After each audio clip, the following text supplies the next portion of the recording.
zet het op je watts. Al die rappers wat wil beef maak, ik zat ik in die plak. Spoef ik in jou vlag, BND met de klak. Competition looking for me, maar nou wacht ik bij die top.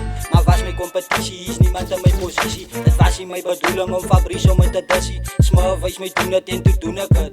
En Fabrice is die face, allemaal weet het nou al. Ik is een fan van Fabrice, ik getuig zijn nummer. Maar toen ik hoor wat Fabi Dala, toen vang ik een nummer. En ik is wijs, hij is die face, but ik het zijn nummer. Ik moet getuig, hij het lijn, but nog once lees hij je pussy. Ik is 100 bedonerd, denk hij die 50 befok. En als ik beef zoek, na je dan zoek ik voor jou op. Ik is een blok man, post man, ik aim niet voor jou kop man. Blok man, post man, ik aim niet voor jou kop. Een fucking dolk in je boos, een paar net in je nek. Net heavy lijnen wat ik stoef, wie zei Fabrice is een mits. En ja, grip met de gip, but ik zie bang om te slip. Zij kan jou shooters gaan allerlei, na je zies maak ik vrij. Ik is dan een sniper, die wil ik voor jou uitdalen. Voel ik soos de viper, but ik kan doen het my style. Strictly van die ghetto boeta, hier zal zij moet wijs raak. MOB member met de bloedrooi bent en hij